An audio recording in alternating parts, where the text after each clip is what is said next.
আপনারা যে কোনো হাঁস মুরগি পালন করেন, মেন কথা হইল যে জায়গাটা আপনারা হাঁস ও মুরগি রাখবেন সেই জায়গাটা পরিষ্কার করে রাখা দরকার। যদি জায়গাটা পরিষ্কার করে রাখেন, বেমারও আক্রমণ কম হব ইনশাল্লাহ। আর আপনার হাঁস ও মুরগিরও চেহারাপাতি ভালো থাকবো। যার জন্য সকালে ওইটা এগুলো ঝাড়ু দিয়ে দিলাম। তারপর হাঁস তো বেশি বেশি পানি খায়, যার জন্য পানি পায়খানা করে, যার জন্য ভিজে থাকে জায়গাগুলা। এখন জায়গাগুলোর মধ্যে কিছু গুঁড়া দিয়ে দিলাম।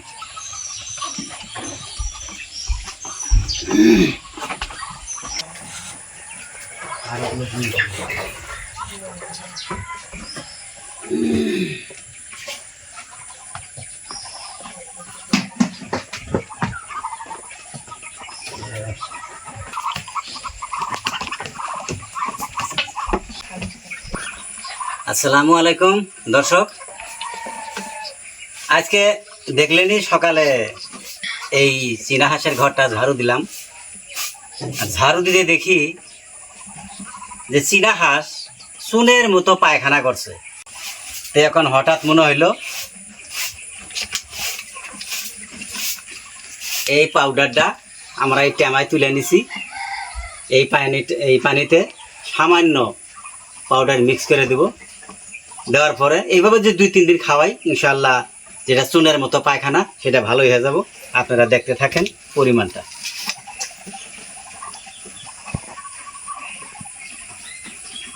এতটুকু পরিমাণ, এই যে প্লাস্টিকের চামচ দিয়ে আধা চামচেরও একটু কম।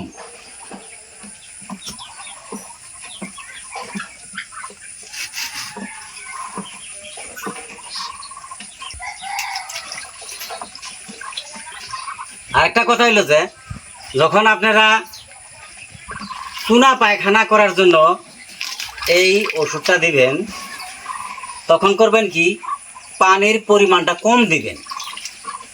ওষুধ যতটুকু লাগে ততটুকু দিবেন, কিন্তু পানিগুলা কম করে দিবেন, জানে পানিগুলা কমপ্লিট খাইয়ে ফেলায়। হয়তো বেশি করে দিলেন, কিছুগুলা ফালানি গেল। আর এমনি তো হাঁস আদার খাইতে পানিগুলা নষ্ট করে ফেলায়, দেখতেও খারাপ দেখা যায়। এনে আদার খাবো, আবার আদার খায়, আবার পানি খায়।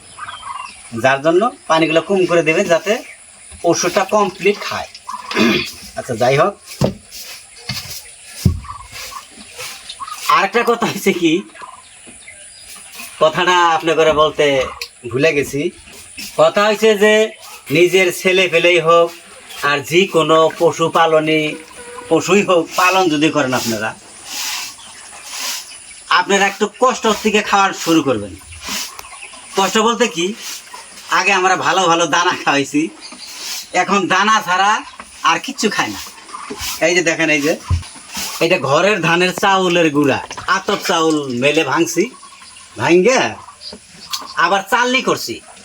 চালনি কইরা খালি গুঁড়া রাখছি, একদম যে আটার মতন একটা গুঁড়া বাড়া সাদা, এইটা রাখছি।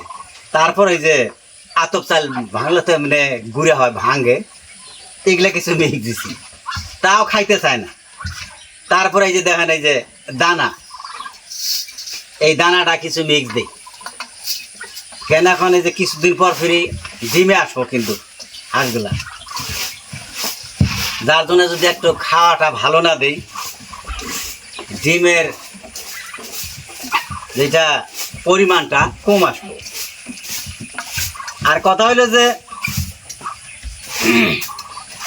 চীনা হাঁস কিন্তু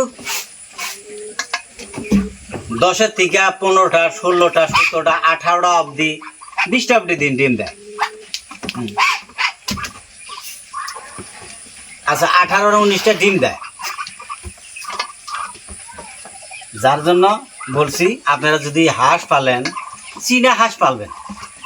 দেশি হাঁসও লাভজনক একটি ব্যবসা, কিন্তু চীনা হাঁসটা আধার খায় কম, সেরা আর ইনকামটা বেশি। হয়তো আপনারা যে যেটা পাইলে ভালো পায়। তার মানে আমি এই চীনা হাঁসগুলো যার বাড়িতে থেকে আনছি অতি ফার্স্টে তো বহুত আনছিলাম, সেগুলা কথা কইলে রাত দিন নাই। যাই হোক 11টা চীনা হাঁস, 11টার ভিতরে এই মাত্রা আছে এই যে একটা এইটা না বাইরে গেছে, এই যে একটা 2টা 3টা 11টার ভিতরে 8টা আছে মাতৃ আর 3টা আছে মাত্রা। যাই হোক এই কাতি আগুন মাস আস্তে আস্তে ইনশাআল্লাহ গেলে ডিম দিব। আর ধরেন যদি 10টা 15টা 20টা অব্দি ডিম দেয়, তো সব বাদ দিয়া আমি 10টা করে ধরছি, 10টা করে ডিম দেয়, তাইলে 8 10 80টা এক বাতে 2বার করে ডিম দেয়, এগুলো 2বার করে ডিম ফুটায়, বাচ্চা ফুটায়। 80 80 160টা। যারা আমার যে মা বোনেরা হাঁস পালন করতে চান তারা চীনা হাঁস পালবেন, দেখবেন আরাম আছে। কি জন্য এই কথাটা বললাম, এই যে আমাদের লোকাল হাঁস দেশি হাঁস যেটা, এটা আদার খাইতে খাইতে খাইতে খাইতে খানিক পর দেখেন একদম শীত হয়ে মানুষের মতন শীত হয়ে আড়ে, খাড়া হয়ে আড়ে, তাও কিন্তু আদার খাওয়া বাদ দেয় না। আর এটা এমন একটা হাঁস, ঘাস লতা পাতা যাই কিছু দিবেন সব খায়, আর আদারও খায় কম। এই আদারটা দিয়ে থুইছি, এই 1 ঠুকর করে 2 ঠুকর করে খাবো, পানি খাবো।